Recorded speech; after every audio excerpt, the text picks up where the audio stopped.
សូ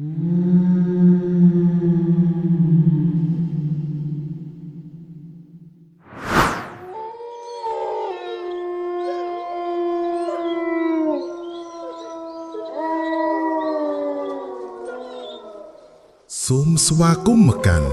ជ្រុងងឹត The Dark Corner នៅយប់នេះយើងនឹងនាំអ្នកត្រឡប់ទៅកាន់អតីតកាលទៅកាន់ផ្ទះឈើបុរាណមួយខ្នងដែលត្រូវបានគេបោះបង់ចោលកណ្ដាលចំការស្វាយចន្ទីដ៏ស្ងាត់ជ្រងំកន្លែងដែលពន្លឺព្រះអាទិត្យមិនដែលចាំងចូលដល់កន្លែងដែលពាក្យថាអាថ័ន្តមិនមែនគ្រាន់តែជាជំនឿប៉ុន្តែវាគឺជាការដាក់ទោបដែលមិនចេះចប់សូមពន្លត់ភ្លើងរកកន្លែងអង្គុយឲ្យស្ងប់ហើយត្រៀមខ្លួនស្ដាប់នៅរឿងអាថ័ន្តផ្ទះសសរលាក់មុខសំឡេងជើងដើរលើស្លឹកឈើស្ងួតក្រាក់ក្រាក់និងសំឡេងខ្យល់បក់ស្រាលស្រាលវិបុលគឺជាអ្នកថតរូបវ័យក្មេងម្នាក់ដែលចូលចិត្តស្វែងរកភាពស្រស់ស្អាតនៃសំណង់បុរាណថ្ងៃនេះគាត់បានធ្វើដំណើរមកកាន់ភូមិដាច់ស្រយាលមួយដើម្បីថតរូបផ្ទះពិតបុរាណដែលជាមរតកពីយាតារបស់គាត់ផ្ទះនោះសង់ពីឈើធ្នង់ខ្មៅលលោងខ្ពស់ស្រឡះប៉ុន្តែបរិយាកាសជុំវិញនោះហាក់ដូចជាមានសម្ពាធមួយយ៉ាងដែលធ្វើឲ្យមនុស្សមិនចង់ចូលចិត្តមុននឹងឡើងផ្ទះលោកតាចាស់មញាក់ជាអ្នកភូមិបានខ្វាត់វិបុលរួចខ្សឹបប្រាប់ដោយសំឡេងញ័រញ័រថាកូនក្មួយហើយយប់ឡើងបើឮសំឡេងអ្វីកុំឆ្លើយតបហើយសំខាន់បំផុតកុំដេកបែរមុខទៅរកសសរមេដែលរុំក្រណាត់សនោះឲ្យសោះវិបុលគ្រាន់តែញញឹមហ៊ូចិត្តព្រោះគាត់ជាមនុស្សសម័យថ្មីមិនសូវជឿលើរឿងអរូបយាគាត់បានរៀបចំកន្លែងដេកនៅបន្ទប់កណ្ដាលចំពីមុខសសរមេដ៏ធំនោះតែម្ដងសសរនោះប្លែកពីសសរដទៃព្រោះវាត្រូវបានគេយកក្រណាត់សចាស់ចាស់មករុំខ្វែងគ្នាដោយយន្តការពីអ្វីមួយយ៉ាងម៉ោង10យប់នំ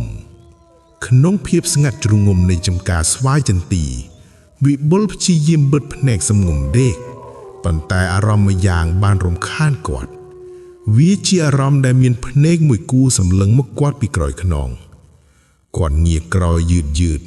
ខ្សែក្បាលពើចាំងចំទៅលើសសរមេដ៏ធំនោះរុំពេកនោះគាត់ឃើញក្រណាត់សទាំងនោះហាក់ដូចជាមានចលនា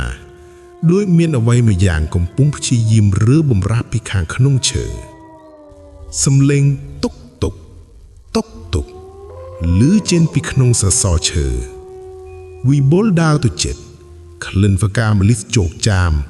លាយជាមួយក្លិនអាស្អោឆ្អាបភាយចេញមកគាត់សាក់របងយកដៃប៉ាក់សសរនោះ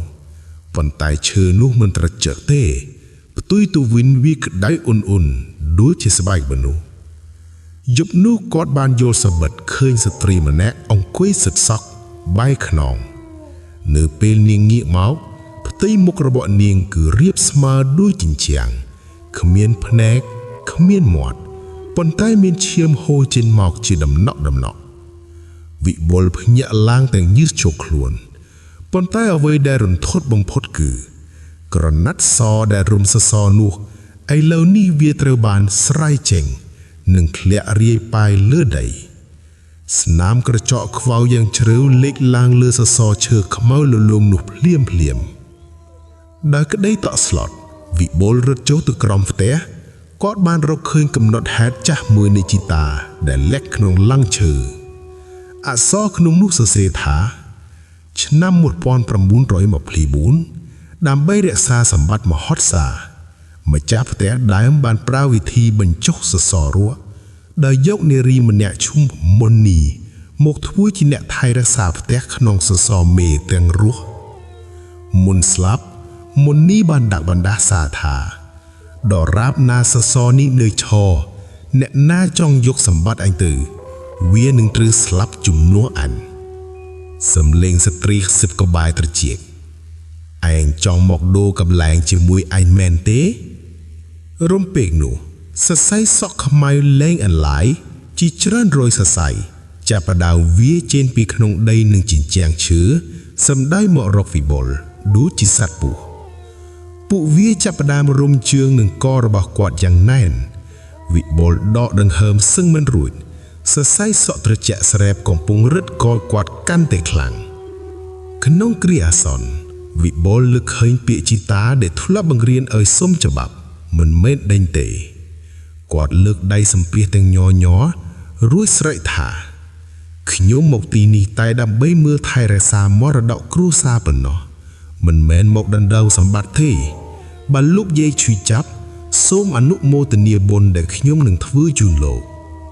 សំឡេងស្រែកយំយ៉ាងខ្លាំងលាយឡំជាមួយសំឡេងឈើបាក់ប្រាវផ្ទះទាំងមួយញ័ររញួយសរសៃសក់ទាំងនោះក៏រលាយបាត់ទៅវិញភ្លាមវិបុលរត់ចេញពីក្រោមផ្ទះសម្ដៅទៅរកផ្លូវភូមិទាំងមិនងាកក្រោយព្រឹកឡើងអ្នកភូមិឃើញគាត់សន្លប់នៅក្រោមដើមស្វាយចន្ទី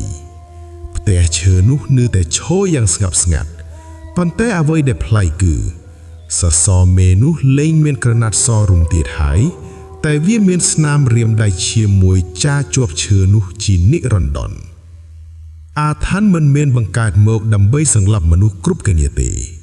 តែវាជាការចងកម្មដែលកើតមកពីភាពលោភលន់របស់មនុស្សរហូតមកដល់សប្តាហ៍ថ្ងៃផ្ទះនោះនៅតែមានគេឮសំឡេងសិតសក់រៀងរាល់យប់សើតែម្ដងតើអ្នកហ៊ានទស្សនៈនៅទីនោះដែរទេសូមអរគុណសម្រាប់ការតាមដានស្ដាប់រឿងអាថ័ន្តផ្ទះសសរលើកមុខក្នុង podcast ជ្រុងល្ងឹត The Dark Corner បើអ្នកមានរឿងរ៉ាវអាថ៌កំបាត់ចង់ចែករំលែកសូមកុំភ្លេចចុច Subscribe និងផ្ញើសារមកកាន់យើងខ្ញុំរាត្រីសួស្តីកុំភ្លេចសម្លឹងទៅរកជ្រុងល្ងឹតនៃបន្ទប់របស់អ្នកផងណាក្រៃមាននរណាម្នាក់កំពុងសម្លឹងមកអ្នកវិញក៏ដោយ